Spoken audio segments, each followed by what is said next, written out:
Very good afternoon students, welcome back to the class. Last class में हमने chapter 6 linear inequalities के starting और थोड़ा सा एंड वाला पार्ट किया था। आज हम जो पार्ट कवर करने वाले हैं वो देखा जाए तो बहुत इजी है लेकिन बहुत इंपॉर्टेंट है। ठीक है, हम जो भी हमने लीनियर इनइक्वालिटीज को सॉल्व करना लास्ट क्लास में सीखा था उसको अब हम ग्राफ में प्लॉट करना सीखेंगे कि कैसे एक ग्राफिकल सॉल्यूशन निकलता है किसी भी एक लीनियर इनइक्वालिटी का। Let's start. सपोज करिए हमारे पास कोई भी एक इनइक्वालिटी है, मानिए 2x + 3 इज लेस देन 7, मान लीजिए ये है। ठीक है, आपसे बोला गया इसको ग्राफ में प्लॉट करना है। तो पहली चीज ये linear equation in one variable है, यानी कि यहां से निकला 2x is less then 7 - 3 4, x is less then 2, मतलब x की वैल्यू 2 से कम है। तो ये एक तरीके से नंबर लाइन पे प्लॉट होगी। x की वैल्यू 2 से कम है, ये है 2, यहां से लेके पूरा आप इसको क्या कर देंगे, डार्क कर देंगे। तो ये क्या हो जाएगा, इस पे सर्कल कर देंगे। तो ये हो जाएगा x इज लेस देन 2 का ग्राफ। इसमें सर्कल करने का मतलब क्या है, 2 पॉइंट पे ये है 2, 0। इसमें सर्कल करने का मतलब ये है कि ये वाला पॉइंट इंक्लूडेड नहीं है क्योंकि x इज लेस देन 2। अगर यहाँ इक्वल का साइन होता तो यहाँ सर्कल नहीं होता। सर्कल का मतलब है इस 2 से इधर की सारी वैल्यूज आंसर है, बट 2 आंसर नहीं है, क्योंकि अगर 2 आंसर होता तो यहाँ पे इक्वल का साइन होता और तब ये सर्कल नहीं बनाते।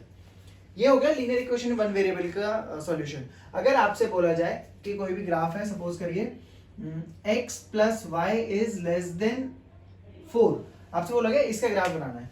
ठीक है, तो इसका ग्राफ कैसे बनेगा, जैसे हम एक इक्वेशन का ग्राफ बनाते हैं बॉक्स वगैरह बना के x और y वेरिएबल्स की वैल्यूज लेट करके, सेम उसी तरीके से इसको भी बनाएंगे। लेकिन पहले आप इसको कंसीडर कर लो इक्वल की तरह कि यहाँ लेस देन का कोई इनइक्वालिटी का साइन है, यहाँ पे इक्वल का साइन है। तो अगर मैं इसका बॉक्स बनाऊंगा और इसको इक्वेशन लेट करूंगा तो x + y = 4 की इक्वेशन का ग्राफिकल वे क्या होगा, यहाँ लिया आपने x, यहाँ लिया आपने y, x0 तो y4, y0 तो x4। आपने इसको प्लॉट करा, 2 पॉइंट आए, एक पॉइंट हो गया आपका 4,0 और एक पॉइंट हो गया आपका 0,4। आपने दोनों को ज्वाइन करा, आपने दोनों को ज्वाइन करते ये बन गई इक्वेशन x + y = 4। बट हमें बनानी कौन सी थी, x + y is less than 4। पहली इंपॉर्टेंट चीज, 2 पार्ट्स में डिवाइडेड है ये। पहली इंपॉर्टेंट चीज, जब यहाँ पे इक्वल का साइन होता है, ठीक है, मतलब जब ये एक इक्वेशन होती है तब ये लीनियर इक्वेशन एक स्ट्रेट लाइन होती है। ठीक है, मतलब अगर यहाँ पे इक्वल का साइन है, सिंपली अगर मैं इस इक्वेशन की बात करूं तो x + y = 4 एक स्ट्रेट लाइन है।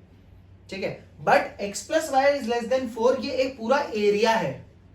इनइक्वालिटीज में पूरा का पूरा एरिया कंसीडर किया जाता है। मतलब एक इक्वेशन है x + y का, मतलब x और y का सम 4 है।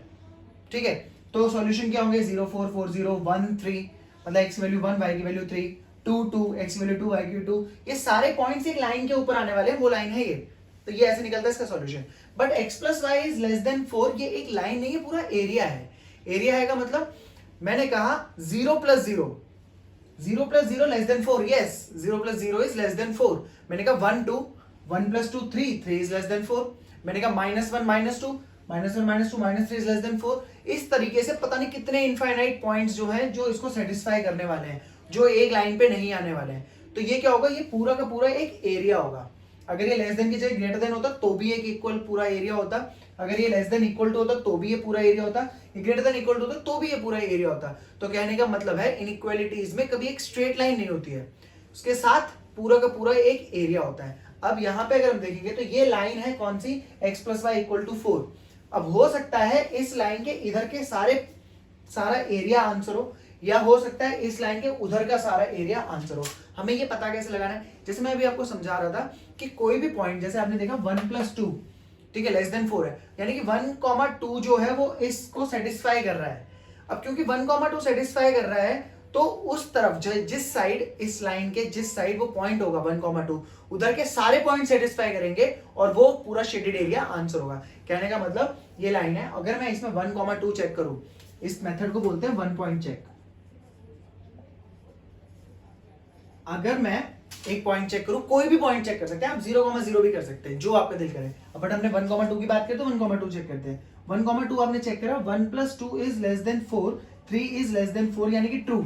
3 जो है वो 4 से छोटा आता है। तो 1, 2 कहां पर लाई करने वाला है, 1 यहाँ पे और 2 यहाँ पे मतलब ये पॉइंट यहाँ पर है। और जब हमने ये वाला पॉइंट इस लाइन की इक्वेशन में डाला तो वो ट्रू आ गया, मतलब 1, 2 इसकी इक्वेशन को सेटिस्फाई कर रहा है। मतलब इस लाइन के इधर ये पॉइंट है 1, 2, तो इधर क्या सारे पॉइंट्स ही क्या होने वाले हैं, सेटिस्फाई करने वाले हैं, तो मतलब इस लाइन के इधर का सारा शेडेड एरिया हमारा आंसर है।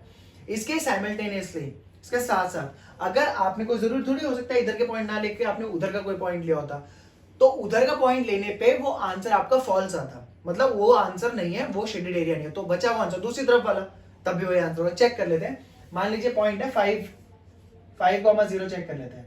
आपने कहा 5,0 चेक करें, x5 y0 करना सिर्फ एक ही पॉइंट है, पर आपको समझाने के लिए मैं एक और बता रहा हूँ।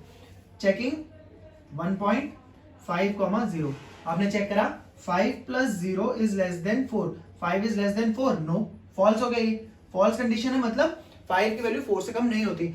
इस लाइन के इधर का पॉइंट चेक करा 5,0 और उस पे फॉल्स आ गया, मतलब ये इसको सेटिस्फाई नहीं कर रहा है। अब क्योंकि ये इसको सेटिस्फाई नहीं कर रहा, तो इसकी दूसरी तरफ वाला डेफिनेटली आंसर हो गया, तो ये आंसर है, तो ये आंसर है। अब ये नहीं है तो इधर वाला आंसर है। तो चाहे आप इधर का कोई पॉइंट लो, चाहे उधर का पॉइंट लो, ट्रू आने पे उसकी तरफ शेड करना है, फॉल्स आने पे अपोजिट तरफ शेड करना है। अगर यहाँ का चेक करने पे फॉल्स आ जाता तो आप उस तरफ शेड करते।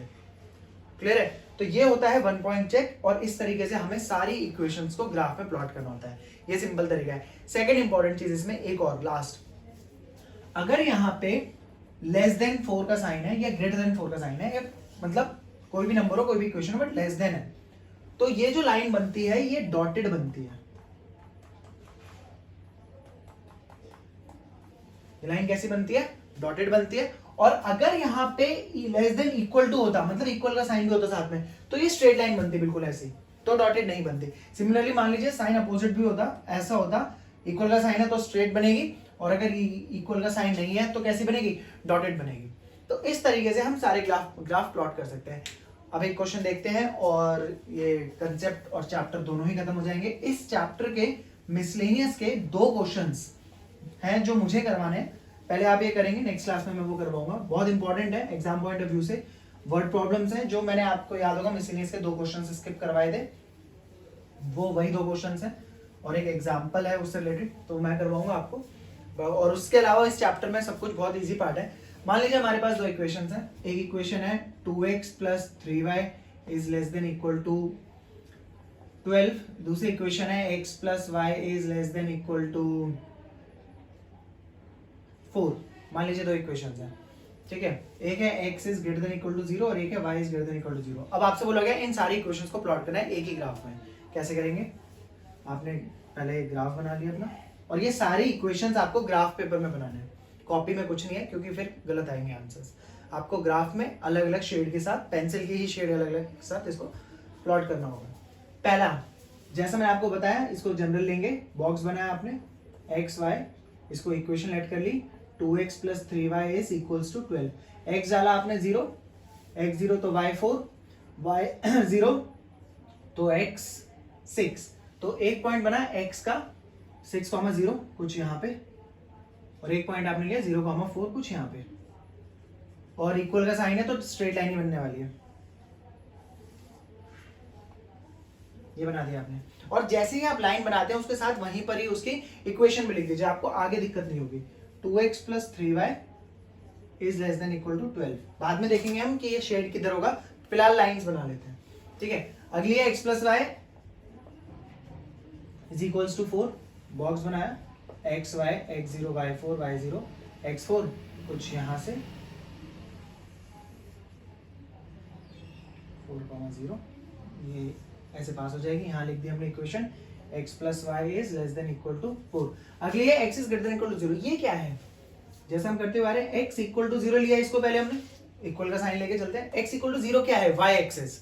x equal to 0 y axis, y equal to 0 x axis.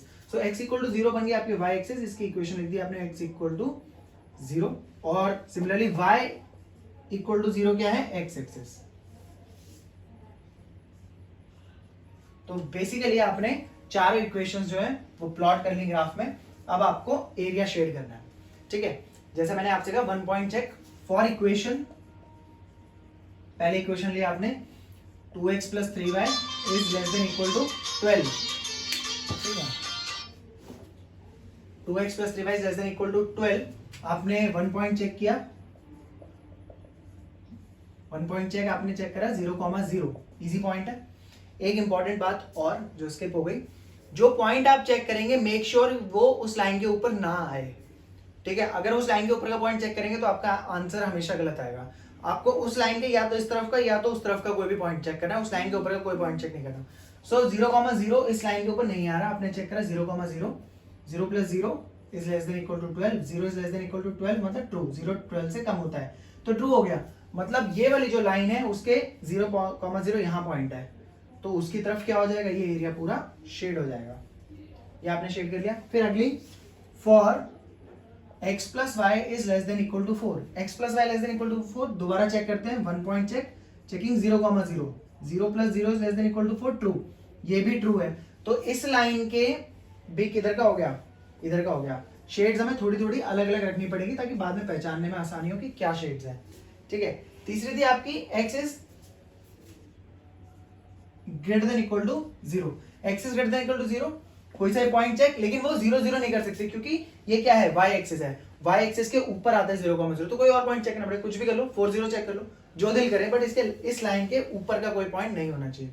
अपने 4,0 चेक करा, चेकिंग 4,0, 4,0 x डाला 4, y है नहीं, 4 is greater than equal to 0, true, 4 0 से बड़ा होता है, मतलब इस लाइन के इधर का पॉइंट सेटिस्फाई कर गया, तो ये वाला शेड थोड़ी अलग रखनी पड़ेगी ताकि बाद में पहचानने में आसानी हो कॉमन एरिया कौन सा है।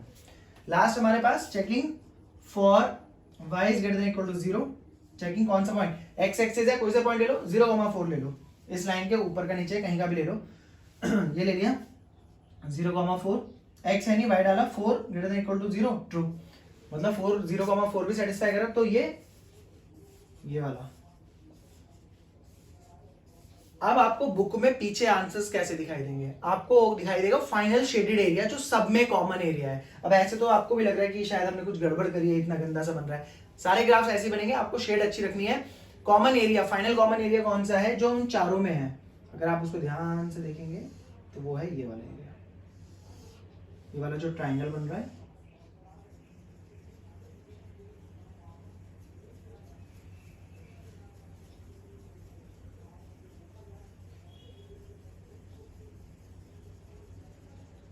तो ये है वो फाइनल कॉमन एरिया जो सब में था। तो आपको बुक में फाइनली ऐसे डार्क करके मिलेगा, आपको भी अपने आंसर शीट्स में जो कॉमन एरिया उसको थोड़ा सा डार्क कर देना या अलग कर देना, सो दैट समझ में आए कि this is the final common area. 12th class में भी इसका कंसेप्ट बहुत ज्यादा यूज होगा, पूरा का पूरा एक चैप्टर इस पे डिपेंडेंट है, तो उसको बहुत अच्छे से समझिएगा। अब होमवर्क आपको पता है, एक्सरसाइज 6.2, एक्सरसाइज 6.3, पूरे क्वेश्चंस आपको करने हैं सारे के सारे ग्राफ कॉपी में, और वो सारा मुझे सबमिट करना है। आप मुझे व्हाट्सएप करेंगे वो सारा टास्क कंप्लीट करके।